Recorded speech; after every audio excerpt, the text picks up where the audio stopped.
On behalf of the speakers of this session, it is our great pleasure to present to you the hot topics and future trends in cell therapy. We appreciate the invitation by the World Stem Cell Summit Organizing Committee for this opportunity to share what we have learned and we are going in this field. In today's world, the most urgent issue is to save lives from the COVID-19 pandemic. Therefore, we are going to use this COVID-19 as an example to discuss the advancement and future directions of regenerative medicine. I have the honor to introduce the panel of speakers who are leaders that spearheaded the development of cell therapy. My name is Wenchun Qu, a pain medicine specialist at Mayo Clinic, Florida, and associate professor of anesthesiology and physical medicine and rehabilitation at Mayo Clinic Addict School of Medicine. Our first speaker will be Dr. Camillo Ricordi. He is professor and director of a diabetes research institute and cell transplant center at the University of Miami. He invented a method to isolate insulin-producing cells from pancreas, which led to successful transplantation to reverse diabetes. He received the Outstanding Scientific Achievement Award by the American Diabetes Association and was knighted by the President of the Republic. In 2019, Ricordi was inducted into the National Academy of Inventors and was appointed to the Italian Supreme Council of Health. Dr. Ricordi is author of over 1,150 scientific publications that have been cited over 45,700 times. That is a huge number. He has been awarded 27 patents. In 2020, he led the international team that successfully completed the first FDA-approved, double-blinded RCT for treatment of severe COVID-19 ARDS with stem cell infusions. Today, we have the great opportunity to hear from him the outcome of the study. The next speaker is Dr. Keith March, who is the director of University of Florida Center of Regenerative Medicine. He's the vice chief of cardiology research and professor of medicine at University of Florida College of Medicine. Dr. March is recognized as a leading expert in the field of adult stem cell research, particularly that involving adipose-derived stem cells. His research focused on vascular biology. His laboratory identified adipose-derived mesenchymal stem cells as cells with critical roles in blood vessel growth and control of inflammation. He has spearheaded FDA approval to conduct multiple US trials employing one's own fat-derived stem cells or umbilical cord lining-derived stem cells. He published more than 170 manuscripts and have been awarded more than 60 worldwide patents, 20 of which is the US. In addition to his research roles, Dr. March has served as the president of the International Federation of Adipose Therapeutics and Sciences. He continued to work to advocate collaboration as well as public awareness about the significance of adult stem cells and to provide consultative assistance in obtaining FDA approval for cell-based therapies. We also have Dr. Marilyn Glassberg.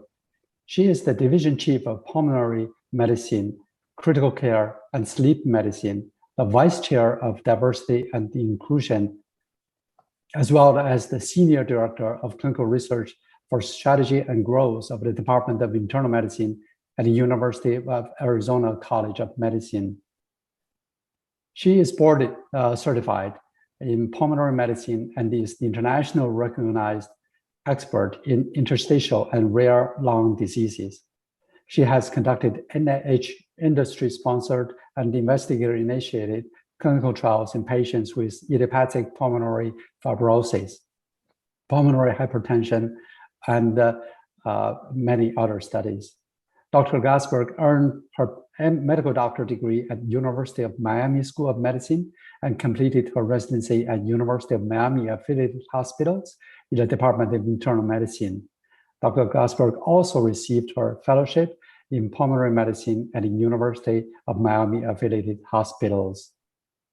I'm going to first discuss a little bit about the processes of the COVID-19 and how stem cells are supposed to work. To describe these processes of the disease and the processes of the therapy, I made this animation. First, COVID-19 is caused by SARS-CoV-2 virus.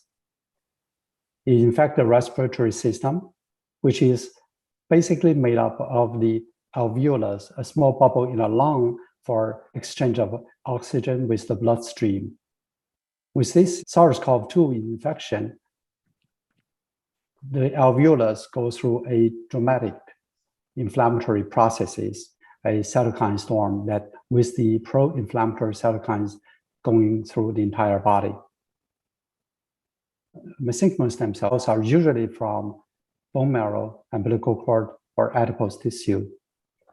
These cells are isolated from these tissues and cultured to increase the number. Once these cells are culture expanded, the cells are infused into a human body. When the cell arrives in the lung, it activates a series of anti-inflammatory activities. First, it redirects the T cells from a pro-inflammatory state to an anti-inflammatory state. It redirects the macrophages from a pro-inflammatory subtype M1 to an anti-inflammatory subtype M2. And also, it secretes many anti-inflammatory cytokines. Through these activities, the end result is recovery, where if the inflammation is less, the fluid that filled the alveolus are going to be less, so that the oxygen exchange may be recovered. Therefore, you would expect the patient to recover. First, I would like to invite Dr. Ricordi to give us his lecture. And the title of his lecture is Treating COVID-19 with Mesenchymal Stem Cells, a randomized clinical trial. Dr. Ricordi. Thank you, Dr. Qu, and thank you, and distinguished panelist members. Can you see my screen? I'm going to stop share, and you should be able to. Can you see my slide? I can see. Great. Perfect. Thank you, and thank you, the organizer of the World Stem Cell Summit, for giving us the opportunity to discuss this important COVID. We present our initial experience in COVID-19 ARDS with the mesenchymal stem cell obtained from umbilical cord in a double-blind, placebo-controlled, randomized clinical trial that I believe is the first one in the field of mesenchymal stem cell therapies. You may think a Diabetes Institute is a little unusual that gets involved in COVID-19 treatment, but we were already approved by FDA for testing these cells in type 1 diabetes, and we were already performing an Alzheimer's trial at the University of Miami when the pandemic of COVID-19 emerged, and this emergency triggered our immediate response to expand the production and obtain in a record time approval by FDA in approximately 1 week and 6 revisions, working day and night. On the revision, we were approved to perform this phase 1/2A trial with the idea to produce then a stem cell repository for rapid integrated response that then could provide also cell therapeutic doses for other clinical trials in other diseases once the pandemic will subside. So this is the paper that was published in Stem Cell Translational Medicine. Has been a national and international collaboration with many distinguished investigators like Marilyn Glassberg, who is on the panel here, has been a pillar now at the University of Arizona, Arnold Kaplan from Cleveland, our collaborators from China, Jianming Tan and Shuming Su, and many others at the University of Miami. As has been discussed, mesenchymal stem cells have a lot of function that could be beneficial in autoimmune type 1 diabetes, but when the pandemic erupted, I said we have a perfect smart pump technology, because in diabetes or in kidney disease, where we used these cells before, you have to use interventional radiology, catheterize the femoral artery and target the organs that you want to treat through interventional radiology. While here, to avoid the filter of the lungs where most of these cells may get trapped. In this situation of COVID, instead a simple IV infusion, like a blood transfusion, could just target the lung with these cells that have immunomodulatory, anti-inflammatory, and paracrine-trophic effects. The procedure is done through, the cells are obtained from a healthy term delivery babies that recover in the umbilical cord, and then expanding the MSC through something that has been so far done in a two-dimensional expansion platform to provide 2 IV infusions 72 hours apart of 100 million umbilical cord-derived MSC each. We are now in the process of transitioning to a 3D bioreactor platform technology that will allow to generate many more therapeutic cell doses compared to the 2D system. So passing from 2-3 billion to 9-10 billion per run of expansion. Surprisingly, or as hypothesized, there was a confirmation that these cells have a profound effect on the inflammatory cytokine and the cytokine storm. This is the link if you want to check all the detail of this paper on stem cell translational medicine. But the growth factors and the cytokine involved in the cytokine storm have been significantly affected by the stem cell treatment from GCSF, interferon gamma, IL-2, IL-5, IL-6, IL-7, and importantly TNF alpha and TNF beta. And this is now the base also of a potency test that we have to put together and validate before the phase 3 trial are starting. It is interesting that these cells produce actually this decrease in TNF alpha and TNF beta following an increase in soluble TNF alpha receptor 2. The adverse event was substantially less in the stem cell treatment group compared to the controls, 2 versus 8. And this was very important because the safety of the infusion was practically confirmed by this initial trial. And importantly, we didn't think to observe significant differences as efficacy given the small number of 12 patients per group, but surprisingly, we had actually highly significant differences showing that the efficacy of this treatment could be hopefully confirmed in phase 3 trial, but we're very confident that what we have observed is a real effect. 91% of all patients treated and at 30 days were survived versus 42% in the control group. And if you see the subgroup of age less than 85, they all were alive, 100% survival at 1 month compared to 42% in the control group. Importantly, time to recovery was most patients recover within 2 weeks, while the few that were still alive in the control group, where most of them were still in the hospital at 1 month time point. So this has been important because show the safety and immunomodulatory effect of the umbilical cord MSC, allow us to develop new methods for mechanistic analysis and to scale up the manufacturing process.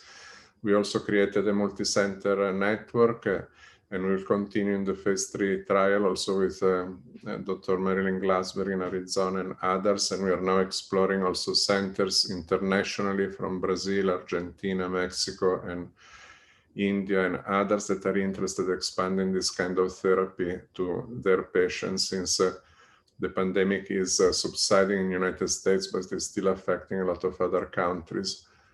So this is the potency test that we develop, is including the stimulation of these cells with the cytokine mix and show how they increase the production of soluble TNF receptor, TNF receptor 2.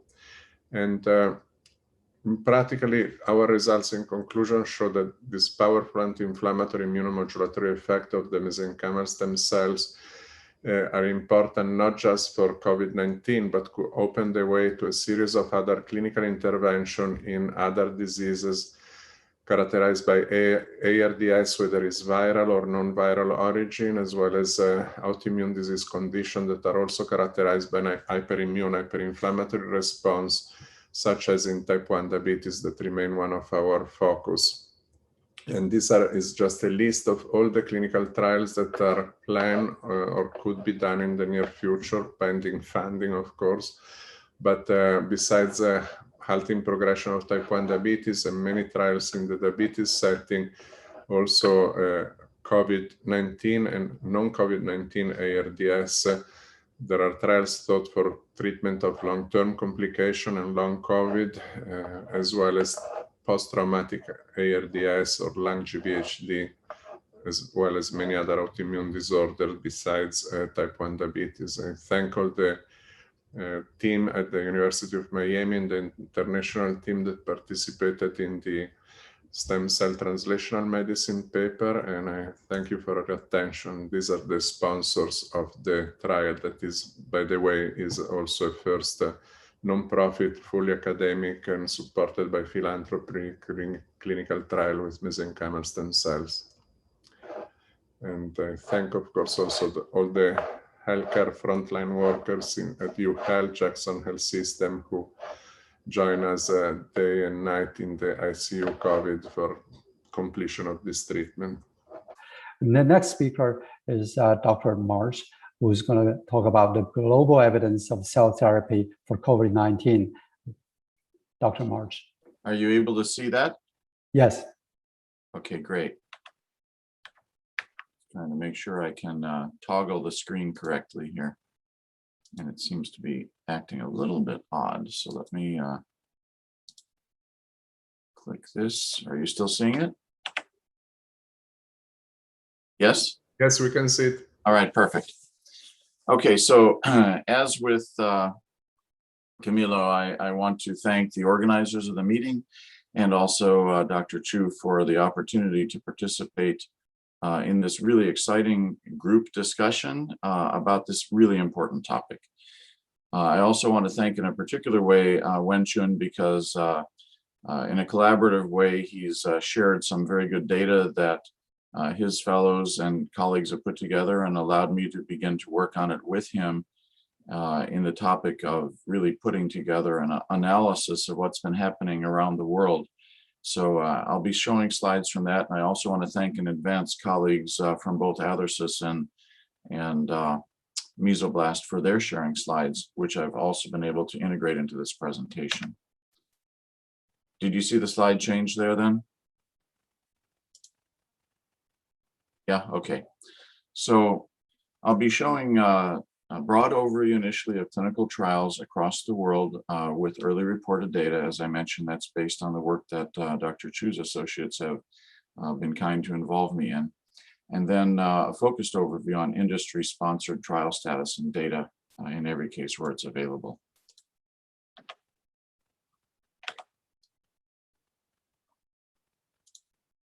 Our overview of the clinical trials reports the initial results of cell therapy as of this month. It was based on a literature search of quite a large number of citations, including both abstract and full text screening. And I'll be showing data predominantly based on an analysis of 35 studies, which were the ones that actually reported initial results. 534 subjects were contained within those studies, 353 received therapy. And naturally, this would include the presentation of the initial data that you just heard from Dr. Ricordi. There were 4 phase 1, 3 phase 2, 3 phase combined 1 and 2, a case control, some case reports and series and press reports, all included in this analysis in various ways. Just to break them down a little bit, 11 studies actually were able to compare a test agent group with a control group, and 5 of those were randomized specifically. They were across 7 countries as listed here, and the participant range was rather broad from 32 to 73 years of age. The culture expanded MSCs were used in quite a number of those studies, 28 of them, and actually plurality of them involved allogeneic umbilical cord-derived cells. The remainder were from other sources, including bone marrow which would of course include ultimately both the large studies from mesoblast and athersis, as well as others, and then adipose, menstrual blood, and dental pulp were sources of other the MSCs. This continues that exposition just a bit. 31 of the studies used IV administration. 2 were an IV with intrathecal, interestingly. 2 did not report it specifically. And the most common dose was in the range of 1 million per kilogram of body weight. Not all the studies were dose adjusted, and there was a wide range as shown here. And in general, patients throughout the control groups received a standard of care. This shows the safety initial data in terms of serious adverse effects or events across the 30 of the 35 studies that reported this. And you can see that the total of events, of course, need to be normalized to the number of patients or subjects. 42 events out of 333 subjects in the therapy group for a 12% adverse event, and 21% adverse event rate in terms of, again, normalized to subject numbers of enrollment in the control group.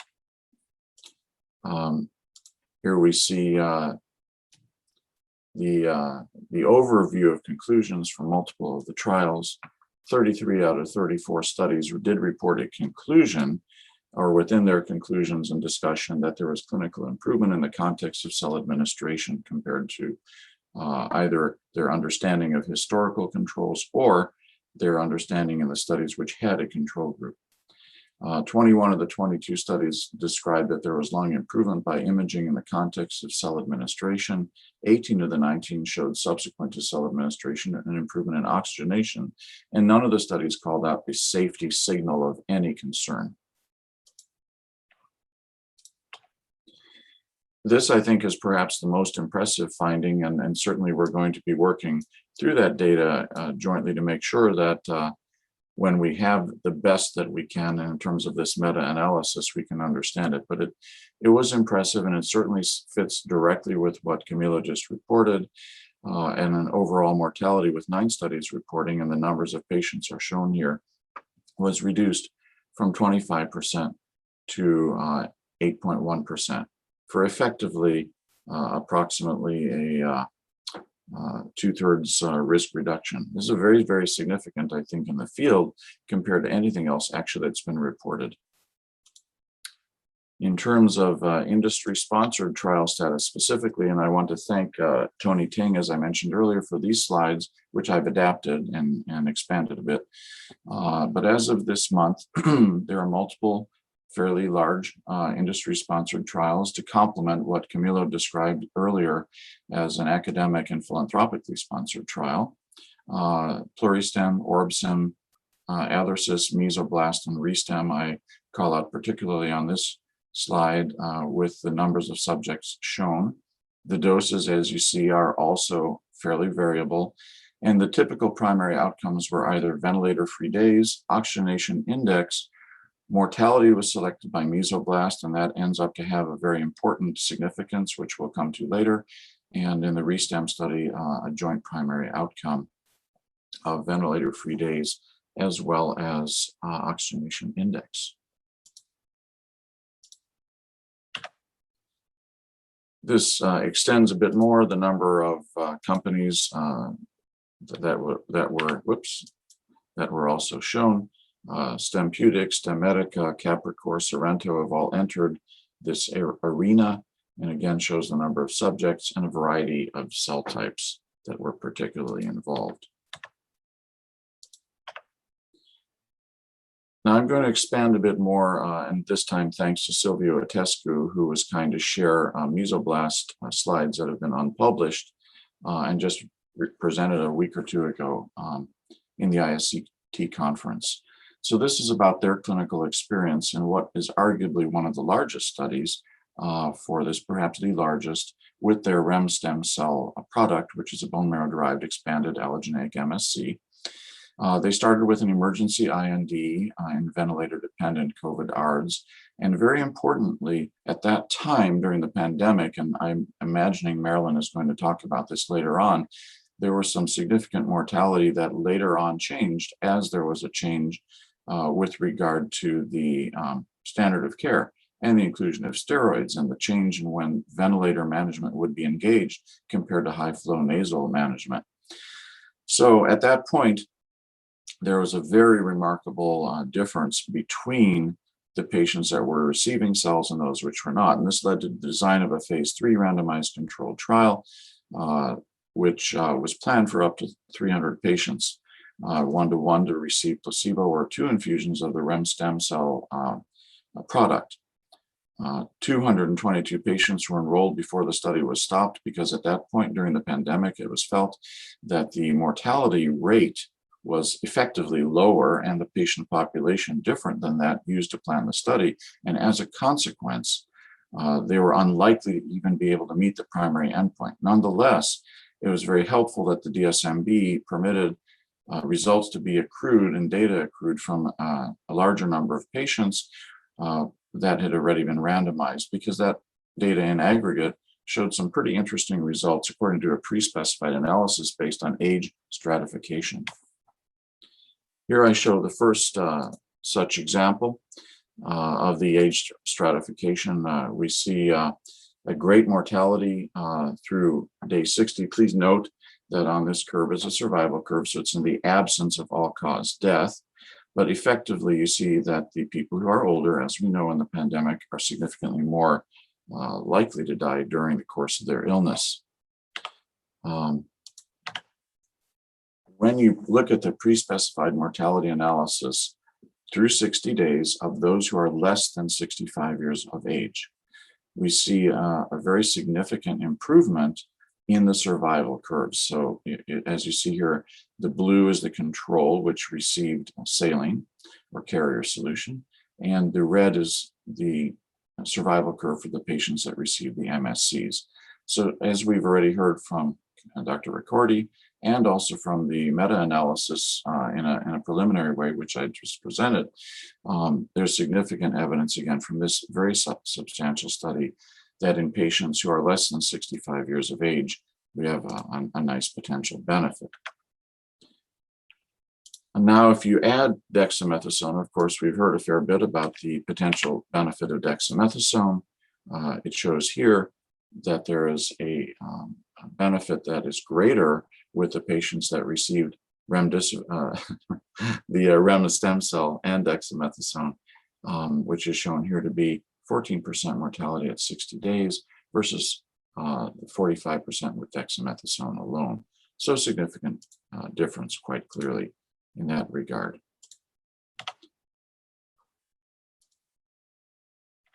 So by way of conclusion, a broad overview of the clinical trials to date in this very hot and happening area at June 11th, which is when I'm presenting this. It'll be shown, I believe, on June 17th with the rest of us, shows a strong and consistent improvement across the board with cell therapy-based approaches. The mortality benefit that is suggested by the preliminary calculation with regard to relative risk is a relative risk of 0.34 of death. Of course, there is some variability here in terms of the way it was counted, the length of time, post-administration, the severity of disease. So it's a very complex issue, but fundamentally, it does look like there could be a significant mortality benefit based on the studies that report this result as of currently today. The clinical trials are predominantly MSC-based, with the umbilical cord source the most common. The industry-sponsored trials that have significant numbers of patients are underway, and of course, we'll be looking for significant emerging additional data in the months ahead. And I would say that overall, it's not an unreasonable thought to indicate that global data that is currently emerging suggests the possibility that there is significant therapeutic benefit that is attributable to cell therapy in the context of COVID-19, and certainly warrants continued efforts and continued funding, importantly from multiple sources, for the purpose of bringing this potentially life-saving therapy set forward. This is a picture of where we are here, the Heart and Vascular Hospital at UF, University of Florida. It's my privilege to present on behalf of the hundreds of investigators really that effectively have contributed to this presentation, which is quite the overview. Again, I hope I've stayed within reasonable time. Wenchun, it's great to be with all of you. Thank you so much. Thank you so much, Dr. Marsh. The next speaker is Dr. Glassberg, and she's going to talk about the pending issues that need to be addressed to conduct robust trials. Dr. Glassberg. Thank you, Wenchun, and the organizers for inviting all of us. Thank you, Camillo, for being an amazing collaborator and including me. Obviously, COVID-19 hit the lung a lot. As Keith alluded to, I might be talking about that, but I'm not. Behind my head is COVID. And sometimes I have one that looks like a wreath because my whole field and pulmonary really changed to COVID. But today the charge is really to talk about the advances in cell-based therapy, and also for us to really look at the hope or the exploitation and the need for evidence. And I think in Dr. Marsh's and Keith's presentation, one of the things that you can see is that it's very hard to compare what's really happened and what the trials are saying. We want them to say things. We want to believe that there's this mortality benefit. We want to know that we're doing something safe and beneficial, but I really think we need really robust trials to be done. So these are my financial relationships, just to disclose. And then I'll start, and I'm going to try to make 5 points about what I think should be done. So if we look at MSC-based therapies as a treatment, and because COVID really is still new in terms of the data that's out there, and you saw the preliminary review that Keith and his colleagues have done so beautifully, I've chosen to switch the gears a little bit and talk about COPD. I think in COPD, we see a lot of patients gravitating towards trying to go to this for a therapy. We don't really have any curative therapies. We give them inhalers to help them breathe. We give them valves to help aerate the parts of their lungs that perhaps work better than others, but we really haven't had any curative treatments. With the advent of cell-based therapy, there was a lot of hope for this area. And when you look at it, more than 65 million people worldwide carry a diagnosis of COPD. There are 3 million deaths with COPD as a diagnosis per year. And the World Health Organization expects COPD-related mortality to double and be listed as the third leading cause of death in 2020. Pretty impressive disease encompassing a lot of people and a lot of death. In a recent review on MSC-based therapies, however, Benke et al. Agreed that the available data from clinical trials certainly support safety. And we definitely see that in COVID-19 as well. But the trials that have been done to date do not address the irreversible loss of lung function and incompletely reversible expiratory airflow limitation that these patients experience. They are chronically short of breath, they have limited function, and they really have a very poor quality of life. And I think we've all entertained whether or not an MSC-based therapy could be a panacea. Could it really attack the inflammatory pieces as well as the structural changes that happen in these lungs where they're really destroyed? The characterization of MSCs does not really tell us enough to predict efficacy, I think, is point one. And I think this also may be true as well as we expand to other usages. Litovich did a nice review of stem cell research and therapy in 2020, showing sort of how the process of taking the cells to clinical trials works. But there haven't really been studies done that profile the donor and the recipient to tell us who is an ideal donor, who is the ideal recipient. And we can look at this on a disease-based way. There are various sources of MSC used, as you saw in Dr. Marsh's presentation. Some have used bone marrow derived, some have used umbilical derived. And the standard immune profiling, as we are all familiar with, is as noted in the slide. Point two is that animal models using MSCs are not always predictive of response in human disease. So we saw that in the preliminary work with COVID-19, there really couldn't be much done because there wasn't any time. But in COPD, I'll show you a very beautiful chart that's hard to read, but there are not all studies using the same animal model. Some have using different cell culture conditions, different source, different number or passages of MSCs. The expansion is not always the same. Not all studies use the same parameters to assess the changes in lung architecture to support a repair process. And the effects on inflammatory cells, for example, M2 macrophages, has not been demonstrated in human studies, and few studies measure what could be a very important parameter, which is mean linear intercept, to assess the histological changes. So we don't have the mathematical measurements that we need, the quantitative measurements to document a change in the architecture. This is a chart that just basically shows you all the different models that have been used, all the different cell types, and then shows the authors that have written the studies.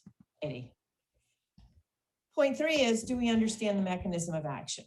Maybe we're getting closer, but I think we're not there yet. So we're giving something we don't know how it works. It won't be the first time, right? We have a lot of FDA approved drugs. We don't really know the mechanism. For example, pirfenidone, but we use it because we have an outcome that we know is measurable and is successful in phase 3 trials.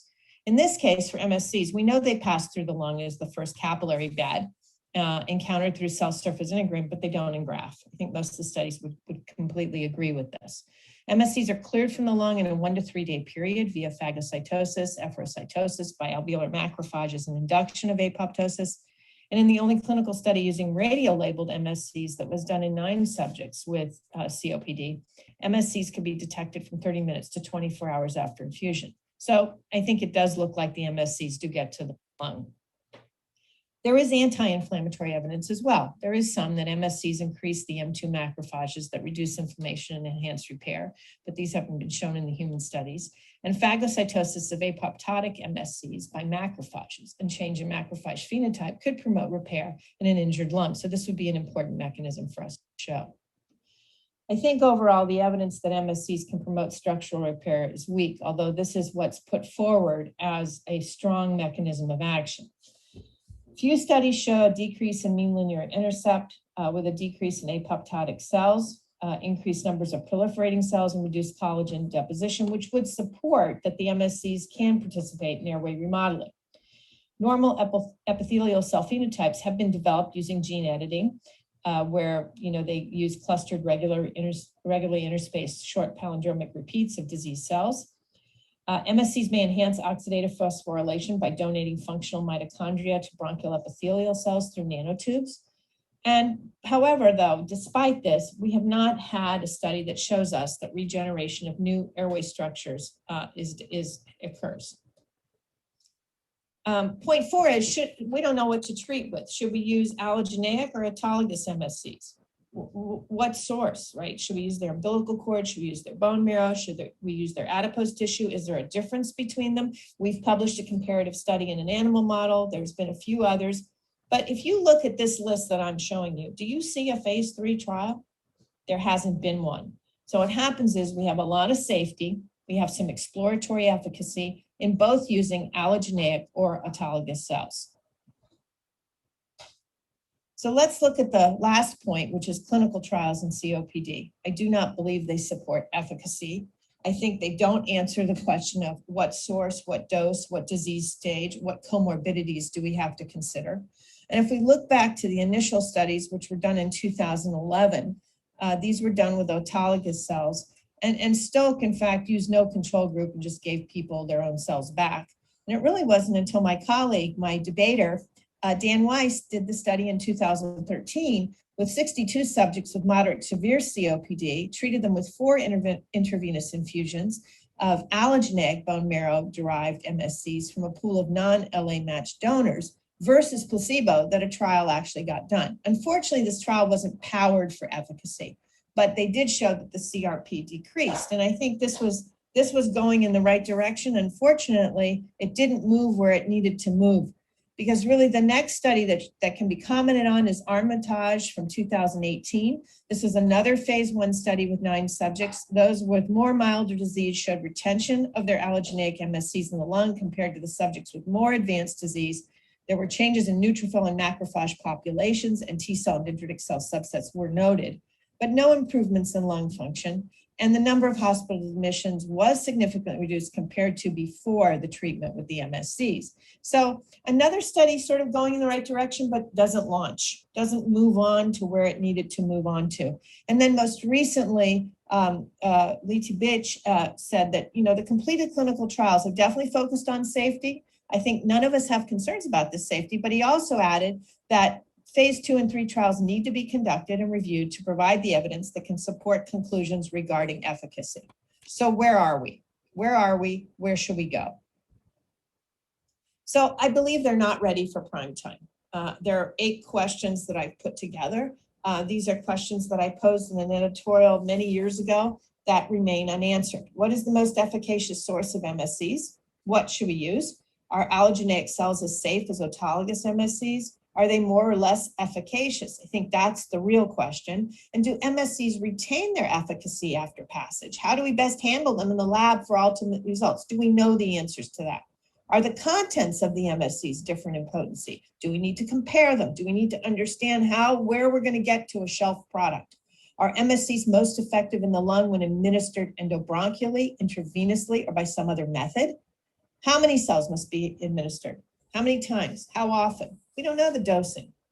How can efficacy best be measured clinically? And are there measurable biomarkers we might also use? Which patients should we focus on? And I think this is where we have to go now is, do we do studies with early disease patients? Do we do studies with late disease patients? Do we try to do bigger studies that encompass all these various stages of patients, certainly with COPD? So do we need to know how the MSCs work to be able to use them as a therapy? Not necessarily. As I alluded to earlier, we have a lot of drugs. We don't know how they work, but we do need to know what source to use. If some maybe are not good, right? That may be prothrombotic. What dose we need to give? I think we need to figure that out. How long to treat them? Should be coming back for boosters like vaccines? Or what are the appropriate outcome measures? I don't think we know the answers to these questions. So I want to quote Dr. Weiss in a piece that he actually did for the University of Vermont when he said, "What advice would you offer someone considering stem cell treatment?" And I think that the last of this, you can read through this slide. A series of questions are needed to be asked if someone is considering stem cell therapy. These include, but are not limited to, and these are some of the questions that I just posed in my slide. And the last bullet is, here's the problem for me. Many stem cell clinics may not give straightforward answers. They can't. That's the problem. Even if they wanted to, even if they weren't a business. They magnify purported events. Yes. Benefits. Yes. They say there are changes in the lung parenchyma and repair. We don't know that, and may minimize potential risks. So whether we want to be pro and give this, or we want to be against it and wait till we have more data, I'm going to say on the side of the con that I'm going to wait until at least I can answer most of my questions. So for stem cell interventions to become a standard of care, the questions posed and many others need to be addressed to move the field forward and provide evidence of efficacy for patients with COPD. Thank you very much. So I'll just add that I think that a lot of what is presented applies very much to the COVID-19 questions as well. And I think we are moving in the direction, we need a lot of support to get these phase 3 trials done.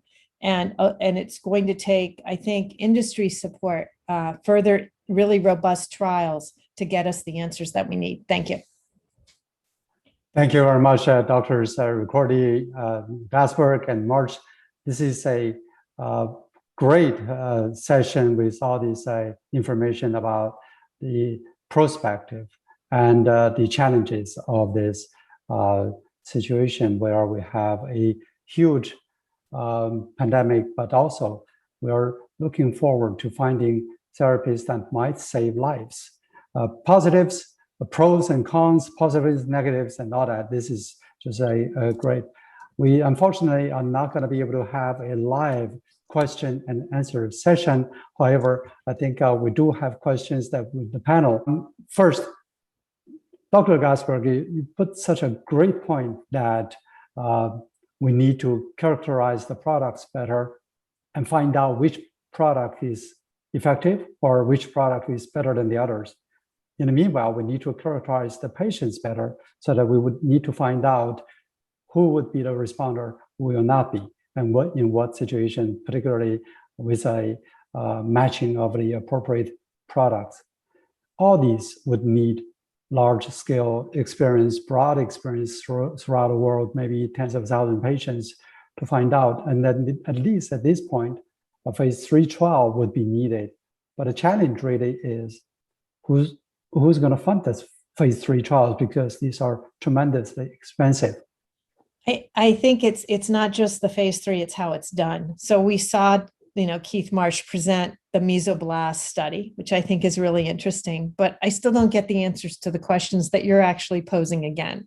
So I'm thinking that really what happens is more of an adaptive design we have to learn from our oncology colleagues, where we actually have to take the time and the struggle to compare the product. We have to identify who is a responder and who isn't, so that as we stratify it, it may take us a little bit more time, but we'll do it right, rather than this empiric stuff. We don't need to do any more safety trials. I don't think anybody has a concern in the book for whatever disease entity has been looked at that this is safe. But to understand the efficacy, and I certainly believe that it's efficacious. I just don't think that we've done the right trials to be able to target who we're going to isolate the cells from and who we're going to give them to. Yes, just a great points. And then I agree that we should use the real world evidence, and as well as clinical trials, but in probably large scales. And then at the end of the day, we should be able to find out the true efficacy of each one of the products in each one of the patient population. This is a tremendous point. Dr. Ricordi, you do have questions that you have brought up before. Well, one, I think hearing the presentation from Marilyn, I completely agree on some of the challenges that remain to be defined. I'm a little more optimistic. I think MSC will be a transformational therapy in many areas, but you have just to choose which one is the right source for what disease you're treating. For example, if you're treating a viral disease that kills in 2 weeks, you don't care to have autologous versus allogenic, probably because the effect is rapidly and we see a resolution in 1 to 2 weeks. So probably even if they disappear, it's less relevant. But if you're trying to address a chronic degenerative disease condition, you may have to look hard about autologous sources versus allogenic sources. And if you choose allogenic sources, which allogenic source is less immunogenic or antigenic and have the higher probability of persisting longer? In the islet transplant field, Norma Kenyon, I hope is already published, and I'm blowing the whistle on something unpublished, but she has a spectacular result showing that a tremendous benefit from recipient MSCs and worsening of the effect when you use donor or third-party MSC sources in an allograft setting of islet transplantation. But it should make us think, like we have indirect evidence in other trials, like in adipose-derived, like with a lipogem cluster that are obtained from the patient own lipoaspirate. In dogs, you see persistence of the cells over 1 year after, but I'm not sure you would see this with an allogenic source. So I think we have to not only tailor the source, but also for what indication. And then the other thing that is not apparent in meta-analysis is the fact that the technical details that you have to be careful. And we just had a meeting yesterday with Massimo Dominici and the consortium of Italian group that are comparing adipose, placental, umbilical cord, and adipose-derived cell sources in COVID-19, that the way you thaw and dilute the cell product before the infusion can mean having less than 50% viable cells or more than 95% viable cells. And some trials that have shown negative results were actually infusing mostly dead cells. And then it's not just that you have less viable cells, but what is the contribution of damage or dead cells in the opposite direction, maybe triggering more inflammation and non-specific responses. So it's still complicated, but I think some of the major challenges will be how to scale up manufacturing, having appropriate funding for major initiative in manufacturing, standardization, consistency, viability, before you can have larger clinical trials that I think are desperately needed. Yes, so the logistics is one of the major issues. If we do need cultural rescue of the cells, and then all of a sudden we are talking about a GMP facility everywhere, which is going to be very expensive. However, the science have to develop in a way that we can develop cells in a way that can be thought and used with a higher percentage of vital cells. So great point. I think these are all future directions we really have to put efforts in it. Dr. March, your comment. Well, I think all the things that have been described make sense. There's a lot of challenge. I think it's going to take, or could be helpful, actually to have artificial intelligence approaches if there's some way that we could analyze from, as was mentioned, kind of the real world data. What I mean, real world data here is literally it's across the world and it seems to be real data, but it comes with so many complexities, as Marilyn pointed out. I think if this could be somehow really looked at in what I think is beginning to emerge, but is not fully yet figured out, how to do, something that looks at many pieces of differential across those, and then effectively does a sensitivity analysis to all of these various points, and I think it is going to take what one would call an artificial intelligence approach, perhaps.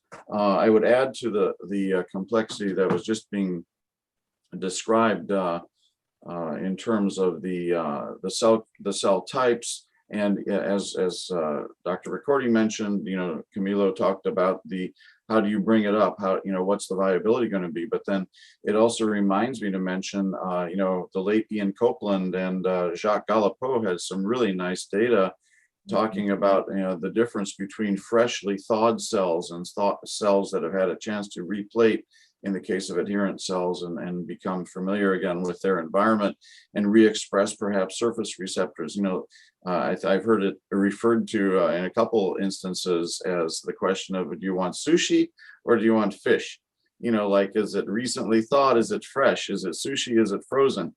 That seems to be a big deal, which I think right now, for whatever reason, is under-recognized, but it does promote the discussion, Wenchun, that you brought about, how are we going to get these cells? Do we have to have a GMP facility everywhere? No, it's not practical. So then you get them shipped in a dry ice, and then do you have a way to handle them in something that would be more like a cell pharmacy, if you will? It's not necessarily, a manufacturing facility, but at least something to handle them. And what if you need to turn them into not freshly thawed, but something that's more fresh and lifted off the culture? Well, that does require some technical expertise.